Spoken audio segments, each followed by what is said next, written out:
चलो दोस्तों शुरू करते हैं मनोज चित्रकथा की धुरत तांत्रिक। पुरानी कहानी है दोस्तों, अच्छी कहानी है, ध्यान से सुनना। ये इस सेट की कॉमिक से हैं जो आदि तो मैं डाल चुका हूँ। इसमें से देख सकते हैं, आपको कोई पसंद हो तो बता भी सकते हैं।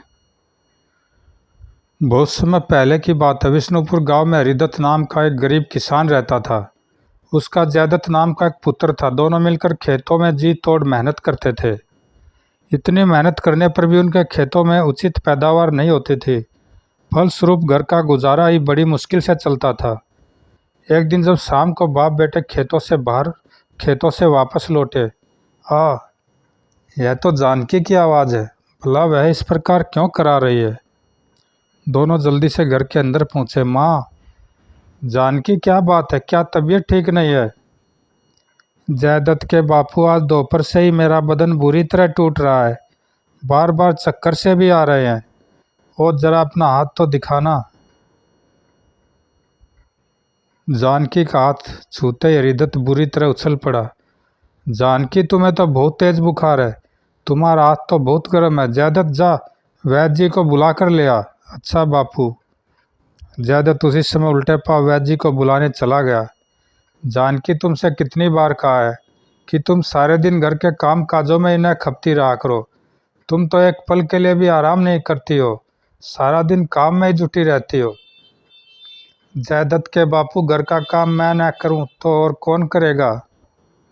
जानकी, बात तो तुम्हारी ठीक है, पर अब तुम्हारी उम्र पहले जैसी तो रही नहीं कि पहले की तरह सारे दिन काम में जुटी रहो। बड़ा ख्याल है तुम्हें मेरा। अगर सचमुच इतना ही ख्याल है तो मेरी परेशानी को हल क्यों नहीं कर देते हो? परेशानी? तुम्हें क्या परेशानी है जानकी? मेरी परेशानी यह है, अब इस बुढ़ापे में मुझसे घर का काम काज नहीं किया जाता, इसलिए मेरा हाथ बटाने के लिए मुझे चांद सी बहू ला दो। ओ, तो तुम जयदत्त का विवाह करना चाहती हो? तुम ठीक समझे जयदत्त के बापू। जयदत्त अब विवाह के योग्य हो गया है, इसलिए अब तुम्हें उसका विवाह कर देना चाहिए। जानकी, गरीब के घर में कौन अपनी बेटी को ब्याहना पसंद करेगा?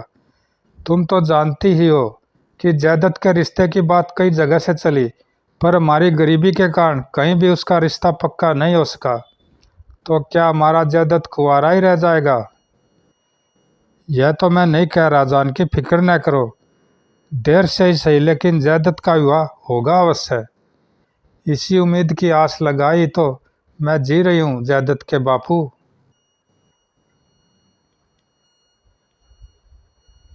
तभी वैद्य के साथ जयदत्त ने घर में प्रवेश किया।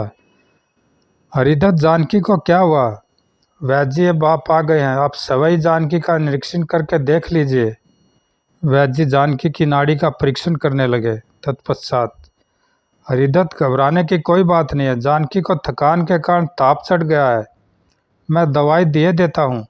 दवाई खाकर जानकी का बुखार कल सुबह तक उतर जाएगा। दवाई देकर वैद्य जी चले गए। इस घटना के 2 दिन पश्चात रात को एक आदमी ने हरिदत्त के दरवाजे पर दस्तक दी। ठक ठक। दस्तक की आवाज़ सुनकर, इतनी रात गए कौन हो सकता है? मैं अभी दरवाज़ा खोल कर देखता हूँ।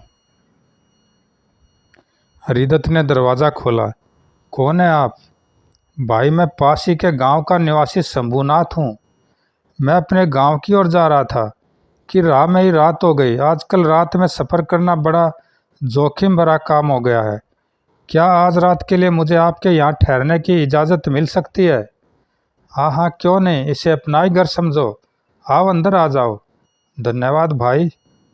अंदर आकर हरिदत्त ने जानकी से कहा, जानकी, घर में अतिथि आए हैं, उठो, इनके लिए भोजन का प्रबंध करो। अच्छा जी। जानकी उठी और उसी समय खाना बनाने में जुट गई। हरिदत्त और जयदत्त ने बड़े प्रेम से शंभूनाथ को भोजन कराया। तत्पश्चात, बेटा जयदत्त, शंभूनाथ जी बड़े थके हुए हैं, इसलिए अब तुम इनके पांव दबा दो। अरे नहीं नहीं, यह क्या कह रहे हो हरिदत्त जी? बेटे जयदत्त को परेशान न करो। शंभूनाथ, परेशानी कैसी शंभूनाथ जी? घर आए अतिथि का स्वागत सत्कार करना तो हमारा फर्ज है। शंभूनाथ उनकी सेवा भावना देखकर अत्यंत प्रसन्न हुआ। इस घर के लोग कितने अच्छे हैं। जब से मैं आया हूँ मेरे ही स्वागत सत्कार में जुटे हुए हैं। दूसरे दिन जब शंभूनाथ अपने गांव जाने लगा, हरिदत्त जी मैं आपसे कुछ कहना चाहता हूँ। कहिए शंभूनाथ जी, आप क्या कहना चाहते हैं? हरिदत्त, मेरे कुमुदनी नाम की एक पुत्री है, मैं उसका विवाह आपके बेटे जयदत्त से करना चाहता हूँ। यह आप क्या कह रहे हैं शंभूनाथ जी, हम तो बड़े गरीब आदमी हैं। हरिदत्त जी, आप बेशक गरीब हैं, पर आप लोगों का दिल बहुत बड़ा है। आपके आतिथ्य सत्कार ने मेरा दिल मोह लिया है, इसलिए मैं आपसे संबंध जोड़ना चाहता हूँ। यह तो हमारा परम सौभाग्य होगा शंभूनाथ जी। शंभूनाथ ने उसी समय एक गिन्नी निकाली और लो बेटा, यह शगुन की गिन्नी लो, आज से तुम हमारे हुए।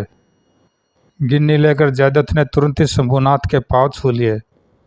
तत्पश्चात शंभूनाथ वहाँ से विदा हुआ। उसके जाने के बाद हरिदत्त खुश होता हुआ जानकी से बोला, जानकी, तुम्हारी एक चिंता तो दूर हुई।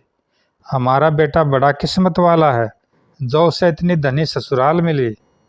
शुभ मुहूर्त में बड़ी धूमधाम के साथ जयदत्त व कुमुदनी का विवाह हो गया। जिस दिन कुमुदनी विदा होकर अपनी ससुराल आई, उसी रात मैं ऊपर आना चाहती हूँ, मैं ऊपर आना चाहती हूँ। कौन हो तुम? मैं लक्ष्मी हूँ, मैं एक कलश में बंद जमीन में गड़ी हुई हूँ। हो तो तुम जल्दी से ऊपर आ जाओ। अगले ही पल वो कलश ऊपर आ रहा है। जब कलश ऊपर आ गया तो हरिदत्त ने आगे बढ़कर उसका ढक्कन खोला। इतनी सारी गिनिया! जानकी खुश होती ही बोली, जयदत्त के बापू, बहुत बहू कुमुदनी तो सचमुच ही हमारे लिए भाग्यवान सिद्ध हुई है। उसके आते ही गिनियों से भरा स्वर्ण कलश हमारे हाथ लगा है। न जाने कब से यह कलश जमीन में दबा पड़ा था। तुम ठीक कह रही हो जानकी, बहू कुमुदनी के भाग्य के कारण ही हमें यह दबा हुआ धन मिला है। इस धन से हम बहुत सुंदर मकान बनवाएंगे। दूसरे दिन, बेटा जयदत्त, जाकर राज मजदूरों को बुला लाओ, हम इस पुराने घर के स्थान पर नया मकान बनवाएंगे। अच्छा बापू। जयदत्त जाकर राज मजदूरों को बुला लाया और उसी दिन से नए मकान का निर्माण कार्य शुरू हो गया। यह देखकर हरिदत्त का पड़ोसी कुंदन चौंका।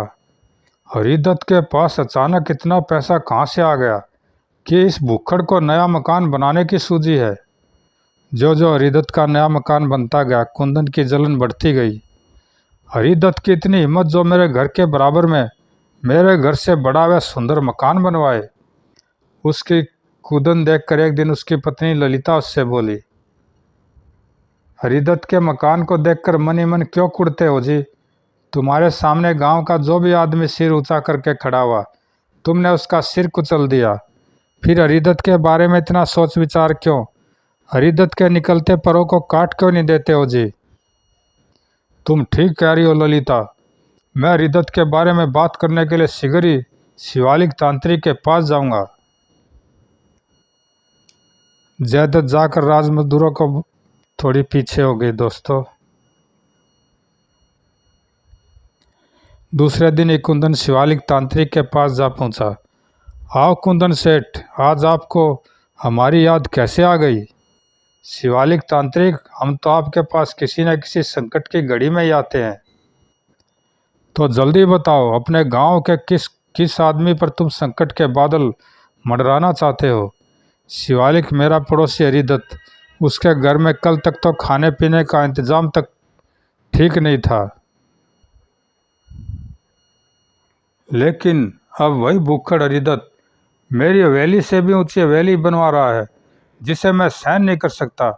आप अपने तंत्र मंत्रों के द्वारा कुछ ऐसा चक्कर इसकी चला इसकी हरिदत्त के ऊंचे उठते सपने धूल में मिल जाए।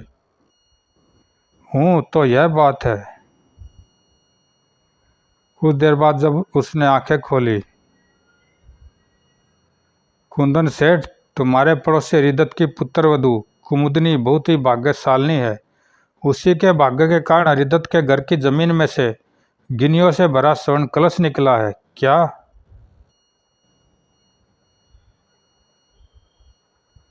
मैं ठीक कह रहा हूँ कुंदन सेठ, हरिदत्त उन्हीं गिनियों से अपना नया मकान बनवा रहा है। ओ तो यह बात है, मैं भी तो कहूँ कि अचानक ही हरिदत्त के पास मकान बनवाने के लिए इतना पैसा कहाँ से आ गया। शिवालिक तांत्रिक, कुछ ऐसा करो जिससे हरिदत्त पहले जैसा ही गरीब हो जाए। इस काम के लिए मैं तुम्हें मुंह मांगा पुरस्कार दूंगा। कुंदन सेठ, जब तक हरिदत्त की पुत्र वधू उसके घर में रहेगी तब तक हरिदत्त के कभी भी खराब दिन नहीं आएंगे। अतः सबसे पहले मैं कुमुदनी को हरिदत्त के घर से हटाने का प्रबंध करता हूँ। इस कार्य को करने में ज़्यादा विलम्ब नहीं होना चाहिए शिवालिक। मैं कल ही वेश बदल कर हरिदत्त के पास सवे जाऊंगा। हाँ, यही ठीक रहेगा। दूसरे दिन एक महात्मा का वेश धरकर शिवालिक तांत्रिक हरिदत्त के पास जा पहुंचा। हरिदत्त, नया मकान बनवा रहे हो? हाँ महात्मा जी। हरिदत्त, तुम नया मकान तो बनवा रहे हो, लेकिन जिस दिन भी तुम परिवार के साथ इस नए मकान में प्रवेश करोगे उसी दिन तुम्हारा सारा परिवार समाप्त हो जाएगा। यह आप क्या कह रहे हैं महात्मा जी? यह मैं नहीं, तुम्हारे परिवार पर छाई दुर्भाग्य की रेखाएं कह रही हैं। दुर्भाग्य की रेखाएं? मैं कुछ समझा नहीं महात्मा जी। तो सुनो, तुम्हारी पुत्र वधू कुमुदनी असल में एक राक्षसी है। वह गृह प्रवेश वाले दिन तुम्हारे परिवार के सभी सदस्यों को खा जाएगी। कुमुदनी बहु राक्षसी? मैं आपकी इस बात को नहीं मान सकता। हरिदत्त, सावधान हो जाओ, मेरी बातों पर विश्वास करो, वरना बहुत दुख उठाओगे। लेकिन मैं आपकी बात पर विश्वास करूं तो कैसे करूं? कुमुदनी सो साक्षात लक्ष्मी का रूप है। ठीक है, आज रात को जब कुमुदनी सो जाए तो अर्धरात्रि के बाद तुम छिप कर उसका असली रूप देखना, तब तुम्हें मेरी बात का यकीन आएगा। कल सुबह मैं फिर तुम्हारे पास आऊँगा, तब तुम मुझे बताना कि मैं सत्य कह रहा था या असत्य। ठीक है महात्मा जी। महात्मा बना शिवालिक यह कहकर वहाँ से वापस चला आया। घर आने पर उसने प्रेतात्माओं का आह्वान किया। आज्ञा दीजिए शिवालिक तांत्रिक, हमारे लिए क्या आदेश है? आज की रात तुम्हें हरिदत्त के घर में जाकर उत्पात मचाना है और किसी भी प्रकार हरिदत्त को इस बात का विश्वास दिलाना है कि कुमुदनी मनुष्य नहीं राक्षसी है। ठीक है शिवालिक तांत्रिक, हम ऐसा ही करेंगे। तो जाओ, तुम सब इसी समय हरिदत्त के मकान की ओर कूच कर दो।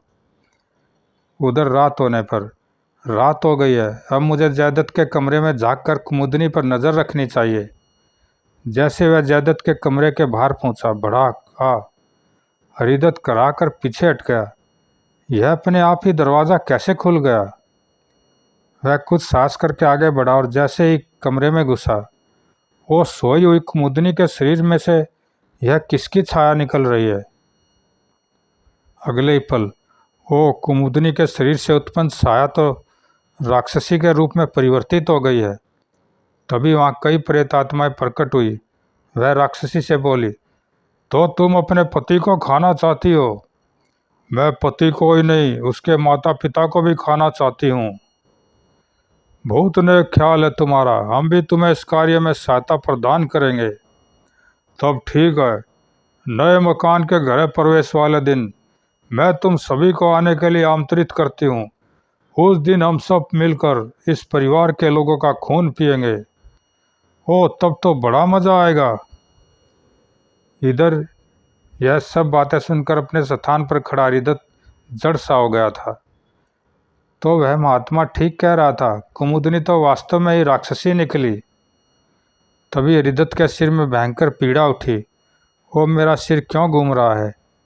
अगले पल हरिदत्त बेहोश होकर गिर पड़ा। कुछ देर बाद जब उसे होश आया, कुमुदनी तो बिल्कुल सामान्य अवस्था में सो रही है। ओ, यह क्या रहस्य है? दूसरे दिन जब वह उदास सा खड़ा हुआ था तो शिवालिक पुनः महात्मा बनकर उसके पास आ दमका। कहो हरिदत्त, क्या समाचार है? कुमुदनी राक्षसी है, मेरी इस बात का तुम्हें विश्वास हुआ या नहीं? महात्मा जी, आपका कथन सत्य था। कुमुदनी सचमुच ही राक्षसी है। आप जैसे भी हो, उस राक्षसी से छुटकारा पाने का कोई उपाय बताइए। मैं हर सूरत में उससे छुटकारा पाना चाहता हूँ। उपाय तो है हरिदत्त, लेकिन वह उपाय है मुश्किल। पता नहीं तुम उस उपाय को कर भी सकोगे या नहीं। आप उपाय बताइए तो सही महात्मा जी। तो सुनो, उस राक्षसी से बचने का एकमात्र उपाय यह है कि उसके टुकड़े टुकड़े करके उसे जंगल में फेंक दिया जाए। ओ, हरिदत्त शिवालिक की बात सुनकर बुरी तरह चौंक पड़ा। मैंने कहा था ना कि उपाय तो है, लेकिन तुम उस उपाय को कर नहीं सकोगे हरिदत्त। महात्मा जी, आप गलत सोच रहे हैं। मैं हर सूरत में कुमुदनी से पीछा छुड़ा लूँगा। इसी में तुम्हारा और तुम्हारे परिवार का कल्याण है हरिदत्त। हमारी बात मानोगे तो सदैव सुख पाओगे। इतना कहकर शिवालिक वहाँ से वापस चला आया। उसके जाने के बाद हरिदत्त ने जयदत्त को अपने पास बुलाया। जयदत्त, तुमने आज तक मेरी कोई बात नहीं टाली। जो बात मैं आज तुम्हें बताने आया हूँ, तुम्हें हर हालत में उसे पूरी करना है, तभी हमारे परिवार का कल्याण संभव है। आज्ञा दीजिए पिताजी कि मुझे क्या करना है। तो सुनो, तुम्हें आज रात्रि को अपनी पत्नी कुमुदनी को मौत के घाट उतारना है। क्या? यह आप क्या कह रहे हैं पिताजी? जयदत्त, चौंको मत, मैं सही कह रहा हूँ। तुम्हारी पत्नी मानवी नहीं अपितु राक्षसी है। कल रात मैंने अपनी आंखों से कुमुदनी का राक्षसी रूप देखा है। फिर हरिदत्त ने कल की सारी घटना जयदत्त को बता दी। तत्पश्चात, जयदत्त, मैंने तुम्हें सारी बात बता दी है। अब तुम ही बताओ कि ऐसी अवस्था में क्या कुमुदनी का वध नहीं करना चाहिए। पिताजी, मैंने आज तक आपकी हर आज्ञा का पालन किया है, इसलिए आपकी इस आज्ञा का भी पालन करूंगा। आज की रात ही मैं कुमुदनी को मौत के घाट उतार दूंगा। शाबाश बेटा, मुझे तुमसे यही उम्मीद थी। उस रात को जयदत्त अपने पास एक कटार रखकर सोया। आधी रात को वह चुपके से उठा और जैसे ही कटार का वार सोई हुई कुमुदनी पर करने लगा। ठहरो, कुमुदनी को मत मारो। आवाज़ सुनकर जयदत्त चौंका। कौन है यह? मुझे किसने आवाज़ दी? मैं तुम्हारे घर का देवता हूँ जयदत्त। सुनो, तुम्हारी पत्नी कुमुदनी कोई राक्षसी नहीं है। यह सब तुम्हारे पड़ोसी कुंदन की साजिश है। उसी के कहने पर शिवालिक तांत्रिक ने तुम्हारे पिता को भड़काया है। हो, यदि यह बात है तो अब आप ही बताइए कि मैं क्या करूं। तो सुनो जयदत्त, तुम इसी समय अपनी पत्नी कुमुदनी के साथ यह गांव छोड़कर कहीं दूर चले जाओ। ये आप क्या कह रहे हैं? मैं ठीक ही कह रहा हूं जयदत्त, इसी में तुम्हारी भलाई है। लेकिन मेरे घर छोड़ने के बाद मेरी माँ और मेरे पिता का क्या होगा? तुम्हारी माँ और तुम्हारे पिता दोनों ने जो जीवन भोगना था भोग लिया है। उन दोनों की चिंता तुम न करो। याद रखो, अगर तुमने मेरी बात नहीं मानी तो शिवालिक तांत्रिक तुम्हें व कुमुदनी को हर हालत में मार देगा। तब उस अवस्था में तुम्हारे कुल का समूचा खात्मा हो जाएगा। हो, यह तो बड़ी ही विकट परिस्थिति है। जयदत्त, तुम समझदार हो, इसलिए मेरी बात मानो और कुमुदनी के साथ इस गांव को इसी समय त्याग दो। इसी में तुम्हारी कुमुदनी की व तुम्हारी आने वाली संतान की भलाई है। आने वाली संतान? हाँ, कुमुदनी इन दिनों गर्भवती है। उचित समय पर वह एक तेजस्वी पुत्र को जन्म देने वाली है। इतना कहकर देवता की आवाज़ आनी बंद हो गई। तब जयदत्त ने उसी समय कुमुदनी को उठाया। क्या बात है स्वामी, इतनी रात्रि को मुझे क्यों उठाया है? कुमुदनी, हम दोनों को इसी समय यह गांव छोड़ना है। क्या? हाँ कुमुदनी, इसी में हमारी भलाई निहित है। तब जयदत्त ने कुमुदनी को सारी बात बताई। सारी बात जानकर, वो बूढ़े सास ससुर को अकेले छोड़कर मैं कैसे जा सकती हूँ? कुमुदनी, मोह को छोड़ो और इसी समय मेरे साथ चलने की तैयारी करो। और कुछ ही देर बाद दोनों ने गांव छोड़ दिया। भगवान मेरे पीछे मेरे बूढ़े माँ बाप की रक्षा करना। उन्हें मैं तुम्हारे भरोसे छोड़े जा रहा हूँ। बोर होते होते वे दोनों एक वन में जा पहुँचे। स्वामी, बहुत तेज प्यास लग रही है। कुमुदनी, तुम यहीं ठहरो, मैं कहीं से खोज कर पानी लाता हूँ। कुमुदनी को वहीं पर छोड़कर जयदत्त पानी की खोज में चल दिया। कुछ दूर जाने पर उसे एक झरना दिखाई दिया। वह रहा पानी। जयदत्त झरने के पास पहुँचा और जैसे ही पानी लेने के लिए नीचे झुका, वो पत्थर के तिरवार के कारण जयदत्त बेहोश हो गए होकर नीचे गिर पड़ा। तभी वहाँ दो जंगली भागते हुए आए। वो चिड़िया के स्थान पर यह तो कोई आदमी हमारी गुलेल का निशाना बन बैठा। यह तो बुरी तरह घायल हो गया है, इसे उठाकर कबीले में ले चलो। वहाँ कबीले के वैद्य जी इसकी चोट का उपचार कर देंगे। दोनों जंगली बेहोश जयदत्त को उठाकर कबीले की ओर चल पड़े। वे उसे कबीले के सरदार के पास ले आए। कौन है यह? सरदार, यह आदमी हमारे गुलेल के वार से घायल होकर बेहोश होकर गिर पड़ा था। तब तो जल्दी से कबीले के वैद्य जी को बुला कर लाओ, वही इस घायल आदमी का उपचार करेंगे।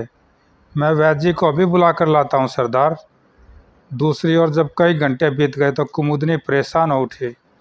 बहुत देर हो गई, स्वामी पानी लेकर नहीं लौटे हैं, कहीं वह किसी मुसीबत में तो नहीं फंस गए हैं।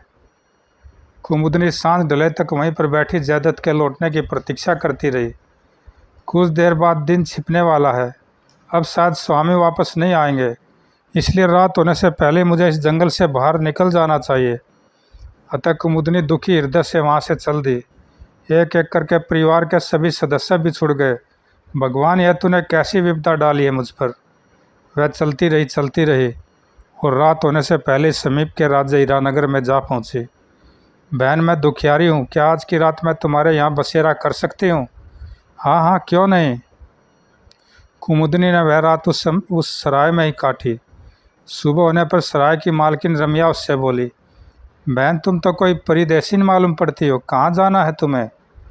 रम्या की बात सुनकर कुमुदनी की आंखों में आंसू आ गए। यह क्या, तुम तो रोने लगी, क्या बात है? तुम्हें जो भी दुख है मुझे बताओ। मैं बहुत दुखियारी हूँ बहन, मेरा कोई ठौर ठिकाना नहीं है। ओ, रम्या सोच में पड़ गई। कुछ देर सोचकर वह कुमुदनी से बोली, बहन तुम चाहो तो इस सराय में मेरे पास आराम से रह सकती हो, मुझ पर यह तुम्हारा उपकार होगा। उपकार कैसा? बदले में तुम सराय में रहने वाले मुसाफिरों का खाना बनाना। ठीक है, मुझे मंजूर है। दूसरी ओर कबीले के वैद्य के उपचार से दूसरे दिन बेहोश जयदत्त को होश आया तो सरदार ने उससे पूछा, युवक तुम कौन हो, तुम्हारा क्या नाम है? यह सुनकर जयदत्त ने हैरानी से सरदार की ओर देखा। मैं कौन हूँ, मेरा क्या नाम है, मुझे कुछ याद नहीं है। जयदत्त की बात सुनकर सरदार ने आश्चर्य से पास बैठे वैद्य की ओर देखा। तब वैद्य ने उसे बताया, सरदार, लगता है गुलेल से छूटे पत्थर की मार से यह आदमी अपनी याददाश्त खो बैठा है। ओ, यह तो बहुत बुरा हुआ। सरदार सोच में पड़ गया। फिर मन ही मन कुछ निर्णय लेकर वह जयदत्त से बोला, युवक, आज से तुम्हारा नाम बलदेव है, आज से तुम हमारे दत्तक पुत्र हो। अब तुम हमारे पास ही रहकर अपना जीवन गुजारोगे। जो आज्ञा सरदार। इस प्रकार जयदत्त बलदेव के रूप में कबीले में रहकर दिन गुजारने लगा। दूसरी ओर कुमुदनी रम्या की सराय में रहकर सराय का काम काज करके अपना जीवन यापन करने लगी। धीरे धीरे कुमुदनी के प्रसव का समय समीप आ गया। कुमुदनी, चिंता न करो, मैं अभी दाई को बुलाकर लाती हूँ। उचित समय पर कुमुदनी ने एक पुत्र को जन्म दिया। बधाई हो कुमुदनी, तुम्हारे बेटा हुआ है। सुनकर कुमुदनी उदास हो गई। आज अगर स्वामी मेरे पास होते तो अपने पुत्र को देखकर खुशी से फूले न समाते। कुमुदनी का उदास देखकर रम्या ने उसे टोका, यह क्या कुमुदनी, तुम तो खुशी के मौके पर उदास हो गई।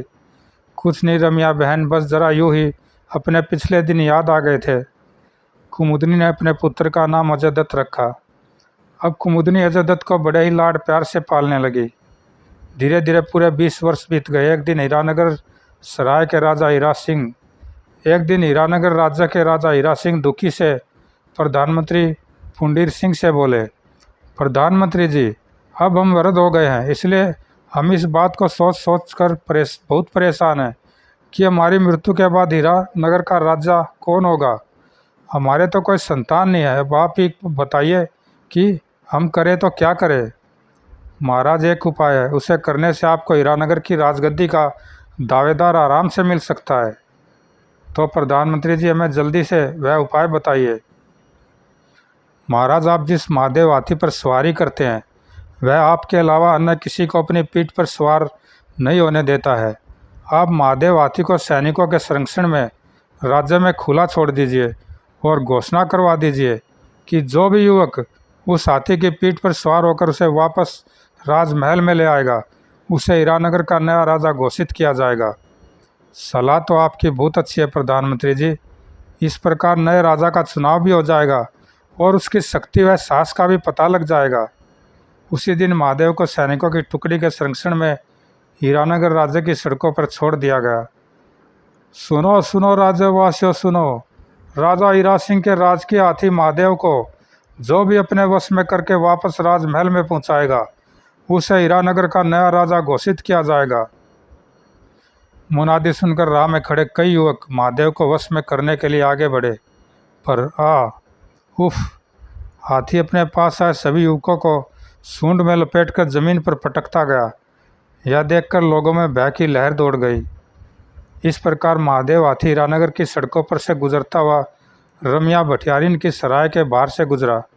उस समय नवयुवक अजयदत्त अपनी माँ कुमुदनी के साथ सराय के दरवाजे पर खड़ा था। हाथी को देखकर वह कुमुदनी से बोला, माँ यदि आज्ञा दो तो आगे बढ़कर मैं इस हाथी को अपने वश में कर लूँ। बेटा अगर तुम ऐसा कर सके तो मुझे तुम्हारी बहादुरी पर गर्व होगा। माँ की आज्ञा पाकर अजयदत्त हाथी की ओर बढ़ गया। फिर वह दौड़कर हाथी की सूंड से चिपट गया। यह देखकर हाथी क्रोध से भर उठा। वह क्रोध में सूंड को इधर उधर लहराने लगा। यह देखकर अजयदत्त हाथी की सूंड से और चिपट गया। तभी मौका देख अजयदत्त ने एक छलांग लगाई और अगले पल वह हाथी की पीठ पर था। उसे सफलता पाते देखकर कुमुदनी उल्लास से चिल्ला उठी, जियो अजयदत्त, आज तूने मेरे दूध की लाज रख ली। अजयदत्त हाथी को काबू में कर चुका था तो उसने हाथी को राजमहल की ओर मोड़ दिया। जब वह राजमहल के द्वार पर पहुंचा, लीजिए महाराज, हीरानगर के नए राजा का चुनाव हो गया। सचमुच यह युवक तो बड़ा ही दुस्साहसी है, जिसने महादेव जैसे बिगड़ैल हाथी को इतनी जल्दी अपने वश में कर लिया। दूसरे दिन ही राज के परंपरा के अनुसार हीरा सिंह ने अजयदत्त को हीरानगर का नया राजा घोषित कर दिया। हीरानगर के निवासियों, मैं आज से अपने स्थान पर अजयदत्त को हीरानगर का नया राजा घोषित करता हूँ। नए महाराज अजयदत्त की जय। तभी अजयदत्त के राजा बनने की खुशी में बाहर से आए कबीले वालों ने अपने करतब दिखाने शुरू कर दिए। तत्पश्चात अपने करतब दिखाने के लिए एक आदमी रस्से पर चढ़ा। उसे देखकर कुमुदनी बुरी तरह चौंक पड़ी। ओह, ये तो अजयदत्त के पिता जयदत्त हैं, तो मेरे स्वामी जिंदा हैं। कुमुदनी ने पास बैठे अजयदत्त से कहा, अजयदत्त, रस्से पर इस समय जो खेल दिखा रहे हैं वे तुम्हारे बिछुड़े हुए पिता हैं क्या? दूसरी ओर रस्से पर चढ़े बलदेव ने अपने करतब दिखाने शुरू कर दिए थे। कुमुदनी ने अजयदत्त को पूरी बात बताई। मैं ठीक कह रही हूँ बेटा, वक्त ने आज उन्हें फिर हमसे मिला दिया है। यह सुनकर अजयदत्त झटके से अपने स्थान से उठा और उसने घोषणा की, खेल को रोक दिया जाए। यह घोषणा सुनते रस्से पर करतब दिखाते जयदत्त का संतुलन बिगड़ा और अरे, अजयदत्त के पिता तो रस्से से नीचे गिर रहे हैं। जयदत्त तेजी से पृथ्वी पर गिरा और गिरते ही बेहोश हो गया। बहुत देर बाद जब उसे होश आया तो वह महल के एक राजकीय कक्ष में था। कुमुदनी को सामने पाकर वह चौंका। कुमुदनी, तुम यहाँ? हाँ नाथ, इस देश का राजा हमारा बेटा अजयदत्त है, इस नाते मैं भी इस महल में हूँ। तभी कबीले के सरदार ने आगे बढ़कर जयदत्त से कहा, बेटा, तुम्हारी याददाश्त पूरे 20 वर्ष पश्चात वापस आई है। यह आप क्या कह रहे हैं?